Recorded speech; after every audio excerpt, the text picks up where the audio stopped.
또영주TV의 또영주입니다. 라리가 1위 경쟁이 그 어느 때보다 뜨겁습니다. 라리가 27라운드가 끝난 현재 승점 1점을 사이에 두고 세 팀이 또 경쟁을 하고 있습니다. 한 팀은 승리했고 다른 한 팀은 패배했습니다. 그리고 또 다른 한 팀은 경기가 연기가 됐죠. 레알 마드리드는 라리가 27라운드에서 라요 바에카노를 홈으로 불러들여서 음바페와 비니시우스의 연속골로 2대1로 승리했습니다. 바르셀로나는 오사수나하고 경기가 예정되어 있었지만은 팀 닥터죠. 카를레스 미냐로 박사가 세상을 떠나면서 53세의 나이로 사망하면서 이 경기가 연기가 됐습니다. 3월 또는 5월에 펼쳐진다는 이야기가 있어요. 그리고 오늘 이야기할 팀 아틀레티코 마드리드는 헤타페 원정 경기를 펼쳐서 결국 1대2로 역전패를 당했습니다.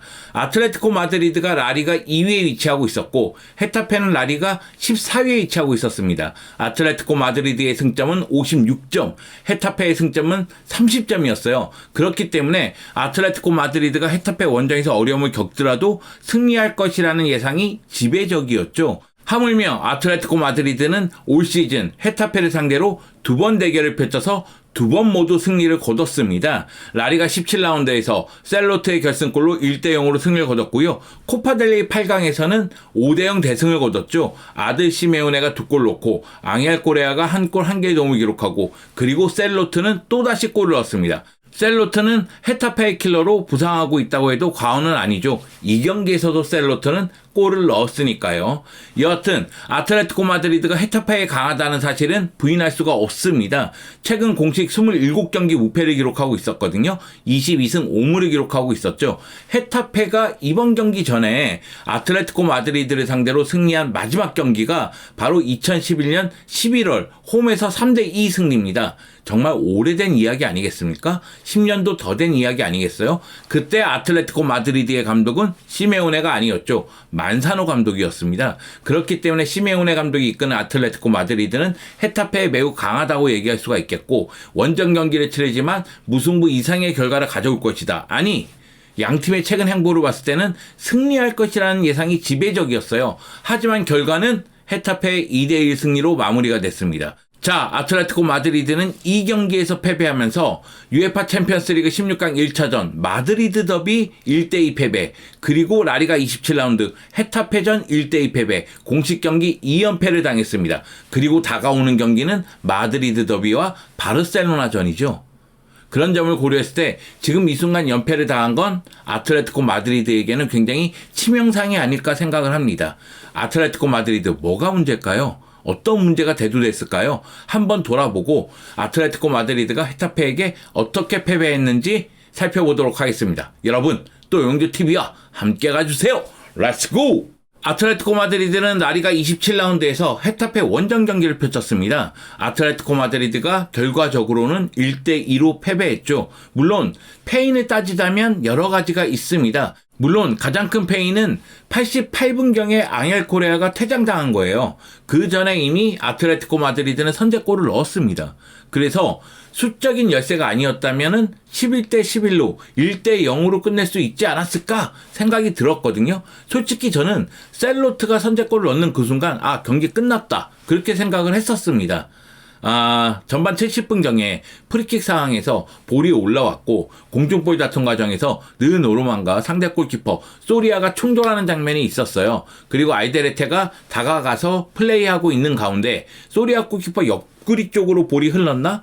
그때 알데레테가 소리아 골키퍼하고 충돌할까봐 손을 내민 것 같긴 한데 손에 볼이 맞았습니다. 당연히 핸드볼 반칙이 선언됐고요. PK가 주어졌습니다. 셀로트는 이 PK 기회를 놓치지 않았죠. 그러면서 골로 연결했습니다. 그렇기 때문에 아틀레티코 마드리드가 75분에 선제골을 넣을 수가 있었어요. 문제는 앙헬 코레아의 퇴장 장면이에요.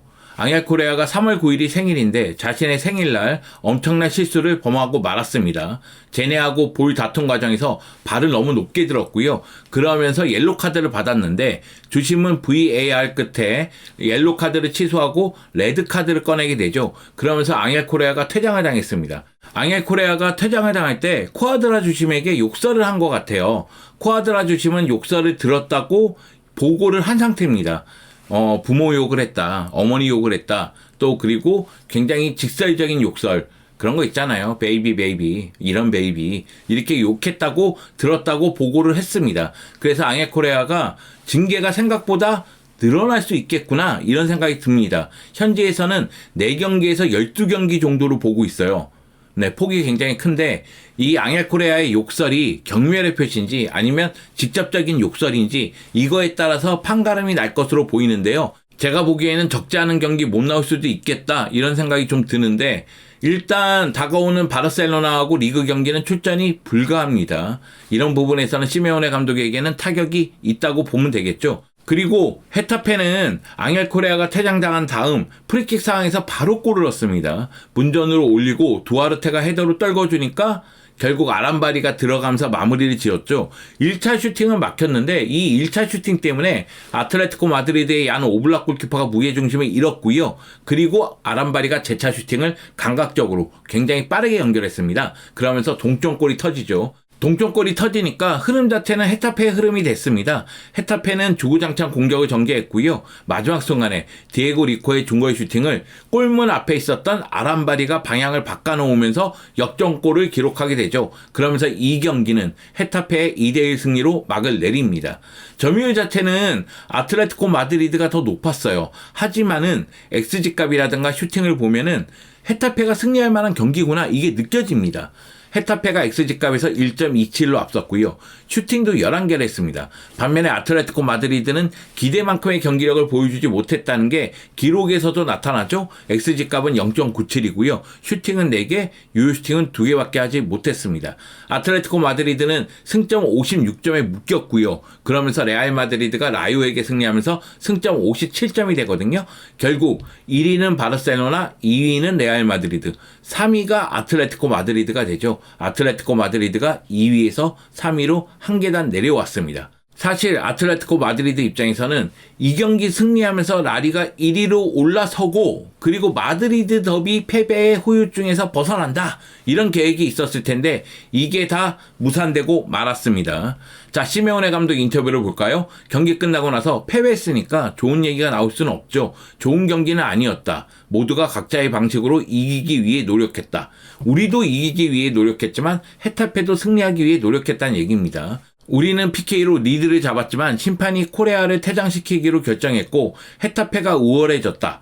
즉 앙헬코레아의 퇴장이 직접적인 패인으로 작용했다는 이야기 같습니다. 그리고 시메오네 감독은 앙헬코레아를 옹호하기도 했어요. 경기 끝나고 나서 앙헬코레아가 팬들에게 미안하다는 이야기를 했고 시메오네 감독은 앙헬코레아의 이 플레이에 대해서 옹호하는 발언을 덧붙이기도 했습니다.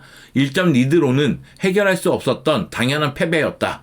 더 나은 경기를 해야만 회복할 수 있다. 즉 경기력에 대해서는 스스로도 좀 안 좋았다고 인정하는 듯 보입니다. 시메오네 감독은 인터뷰 볼 때마다 쿨해요. 안 좋은 거 안 좋다고 얘기하고 좋은 거 좋다고 얘기하고 항상 다음 경기를 준비하는 모습이 있고 정말로 쿨합니다. 자신감이 있으니까 이렇게 쿨한 거겠죠. 자, 이 경기의 MVP는 누가 뭐라고 해도 2골을 넣은 아람바리입니다. 아람바리가 90분 출전해서 2골을 넣었습니다. 슈팅 4회, 유효슈팅 2회, 그리고 2골이거든요. 유효슈팅이 다 골로 연결됐다고 보면 되겠습니다. 동점골도 그렇고 마지막 골도 그렇고 찬스를 살리는 능력이 분명히 있는 미드필더죠. 사실 아람바리 같은 경우에는 이 경기에서 7호 골, 8호 골을 넣으면서 팀 내 최다 득점을 기록하고 있습니다. 사실 헤타페는 득점력에 대해서 고민이 많잖아요. 물론 지난 시즌 같은 경우에는 보르아 마요랄이 15골을 넣으면서 해결사 역할을 해줬어요. 하지만 올 시즌은 부상과 부진이 있죠. 그러다 보니까 4골에 멈춰 있거든요. 그뿐만이 아닙니다. 최전방 스트라이커 알바로 로드리게스, 그리고 우체, 테라츠, 코바 모두 만족할 만한 득점력을 보여주지 못하고 있습니다. 헤타페에서 가장 믿을 만한 득점원은 아람바리가 맞아요. 근데 아람바리 한 겁니다. 그래서 헤타페가 승리할 수 있었던 것이고요. 이 경기에서 역습 위주로 공격을 전개하다 보니까 패스 성공률은 떨어졌지만 끊임없이 박스 안쪽으로 침투하면서 공격 가담을 해줬고요. 그리고 미드필드에서 터프한 수비를 보여주면서 수비에서도 기여도가 높은 모습을 보여줬습니다. 아람바리가 해결사 역할을 해줬기 때문에 헤타페 입장에서는 귀중한 승리를 거뒀다 이렇게 볼 수도 있겠죠. 헤타페가 최근 연패를 당하고 있었는데 이 경기 승리로 분위기를 바꾸는데 성공한 듯 보입니다. 그렇다면 아틀레티코 마드리드는 왜 이렇게 부진했나요? 경기력적으로 말씀드리자면 두 가지 측면을 얘기해야 돼요. 전방에 있는 공격수들이 제 역할을 못했다. 미드필드에서 지원이 약했다. 이 두 가지를 얘기해야 되거든요. 마치 무슨 공격이 안 돼, 수비가 안 돼, 이런 얘기 같네요. 너무 당연한 얘기를 해서. 그런데 기대했던 거에 비해서 공격수들이 너무 부진했어요. 그리즈만은 슈팅 하나인데 상대 맞고 튕겨져 나왔고요. 훌리안 알바레스는 슈팅 자체를 못했습니다. 저는 앙투안 그리즈만 여전히 아틀레티코 마드리드의 에이스라고 생각하고요. 그리즈만은 축구를 잘하는 녀석이라고 생각을 해요. 그런데 굉장히 중요한 순간 마드리드 더비에서 그리고 헤타페전에서 부진했단 말이에요. 그리고 훌리안 알바레스 같은 경우에는 마드리드 더비까지 4경기 연속골을 넣고 있었습니다. 4경기에서 5골 1개의 도움을 기록하고 있었어요. 근데 이 경기에서는 슈팅조차 하지 못했습니다. 훌리안 알바레스는 제 힘을 발휘하지 못했다는 거죠. 물론 셀로트가 골 넣긴 했어요. 하지만 셀로트의 골도 PK 골입니다. 물론 셀로트가 올 시즌 헤타페 상대로 3경기에서 3골 킬러의 모습을 보여줬다 인정합니다. 하지만은 무언가 만들어서 골을 넣다고 보기는 어렵잖아요. 하물며 앙헬 코레아는 퇴장을 당했어요. 즉, 이 경기는 아틀레티코 마드리드의 공격수들이 제 역할을 못한 경기예요. 여기다가 코케가 부상이기 때문에 로드리고 데폴이 공격을 지원해야 됩니다. 1차 빌드업을 해야 되고 공격수들에게 패스를 연결해줘야 돼요. 근데 로드리고 데폴도 상대의 거친 플레이에 고생했고 부상을 당한 듯한 통증을 느끼는 장면까지 있었거든요. 로드리고 데폴의 파트너는 요렌테가 나왔는데 이 자리에 바리오스가 나오든 뭐 코너 갤러거가 나오든 굉장히 많이 뛰고 위아래로 연결을 해주니까 이 선수들은 나름대로 제 역할을 한다고 봐요. 그럼 패스 공급원 역할하는 코케나 로드리고 데폴이 제 역할을 해야지만 공격이 원활하게 돌아가는데 로드리고 데폴이 아쉬웠단 말이죠. 그렇기 때문에 토마르마가 교체 출전까지 하지 않았나 이런 생각이 좀 듭니다. 물론 아쉽고 안타까운 점 얘기하면 끝도 없죠. 이 경기는 사무엘 리누 아드 시메온에도 아쉬웠던 경기입니다. 전체적으로 다 부진했다고 봐도 무방합니다. 자, 이 경기에서 아틀레티코 마드리드가 슈팅 4개 했는데 르노르망이 2번이고요. 그리즈만이 1번, 셀로트가 1번입니다. 그런데 프리킥 상황에서 1번, 코너킥 상황에서 2번, PK가 1번이니까 실질적으로 오픈 플레이로 만든 슈팅이 없었다는 얘기예요. 그만큼 공격이 안 들어갔다는 얘기입니다. 그리고 미드필드 라인이나 수비 라인에서 1차적으로 탈압박하고 공수를 연결해줘야 되는데 그게 제대로 돌아가지 않았습니다. 상대의 압박이라든가 반칙에 끊어지는 장면이 너무 많았어요. 그러다 보니까 아틀레티코 마드리드 팬들조차도 굉장히 안타까움을, 답답함을 느꼈을 만한 전반전이었고 전체적인 경기 내용이었습니다. 글쎄요. 그러니까 이런 경기도 있을 수 있어요. 전체적으로 안 돌아가는 경기가 있을 수 있죠. 그런데 올 시즌 아틀레티코 마드리드는 이런 경기도 나름대로 잡아왔어요. 교체를 통해서 막판에 골을 넣으면서 승점 3점을 획득해 왔단 말이에요. 그런데 이 경기는 패배를 당했고 참 시기가 다시 한번 얘기하지만 좋지 못합니다. 그 점이 너무 아쉬워요. 경기 일정이 지옥의 일정 한가운데에서 연패니까 챔피언스 리그 16강 1차전 마드리드 더비 패배하고 지금 라리가 27라운드 헤타페전 패배했습니다. 다음 주 중에 챔피언스 리그 16강 2차전 홈에서 레알 마드리드를 상대합니다. 이 경기는 승리 이상을 꿈꿔야 돼요. 제 얘기는 레알 마드리드를 좀 압도하면서 2골차 이상으로 승리를 해야지만 8강에 갈 수 있다는 이야기입니다. 자, 그리고 주말에 펼쳐지는 라리가 28라운드에서는 바르셀로나를 만납니다. 바르셀로나 상대로 전반기에 2대1로 승리를 거두긴 했어요. 그 경기에서 셀로트가 골 넣었죠. 셀로트 바르셀로나 킬러입니다. 그런데 이번에는 아틀레티코 마드리드의 흐름 자체가 안 좋으니까 바르셀로나에게도 기회가 왔다는 느낌이 들거든요. 물론 다행스러운 점은 레알 마드리드하고 경기, 바르셀로나하고 경기 모두 홈 경기입니다. 아틀레티코 마드리드는 홈에서 막강하죠. 그렇기 때문에 홈에서 강한 모습을 계속 유지할 필요성은 있습니다. 어떻게 될지 모르겠네요. 네. 코파델레이 4강 2차전까지 적어놨는데 이건 4월달 얘기니까요. 일단 3월을 잘 지내야 됩니다. 아틀레티코 마드리드는 사실 다음 경기가 가장 중요합니다. 마드리드 더비를 통해서 챔피언스 리그 8강에 가고 그 다음에 라리가 28라운드 바르셀로나전을 걱정해야 되겠죠. 아틀레티코 마드리드 장점이 많은 팀입니다. 공수 밸런스가 매우 좋고, 그리고 라리가에서 최소 실점 팀입니다. 여기다가 훌리안 알바레스는 원정에서 많은 골을 넣고 있고, 셀로트는 교체로 7골을 넣으면서 교체로 많은 골을 넣고 있습니다.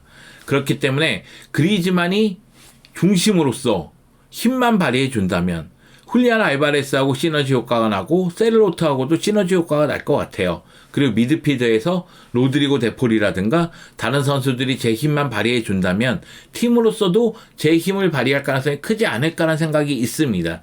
지금 이 순간 아틀레티코 마드리드는 UEFA 챔피언스리그 16강 2차전 마드리드 더비를 걱정할 수밖에 없는데요. 레알 마드리드가 1차전에서 2대1로 승리를 거뒀고 지난 라요전에서도 2대1로 승리를 거뒀습니다. 레알 마드리드의 흐름은 매우 좋아요. 여기다가 주드 벨링엄이 돌아왔습니다. 레알 마드리드는 제 힘을 발휘할 수 있는 상황이 조금씩 갖춰지고 있기 때문에 아틀레티코 마드리드 원정 경기에서도 나름대로 힘을 발휘할 것으로 보이거든요. 그러면 아틀레티코 마드리드는 어떠냐? 아틀레티코 마드리드가 지금 공식 2연패인데 빨리 이 연패는 있고 마드리드 더비에만 집중해야 되고요. 그리즈만이 제 역할을 해줘야 됩니다. 그래도 아직은 그리즈만이잖아요. 네, 훌리안 알바레스가 해결사 역할을 한다 할지라도 그리즈만이 공격의 선봉장 역할을 해줘야 될 것으로 보입니다. 마드리드 더비 누가 이길까요? 아틀레티코 마드리드가 이번 주 강팀 두 팀을 상대로 어떤 모습을 보여줄지 궁금합니다. 여러분도 궁금하시죠? 또 영조TV와 함께 해주세요.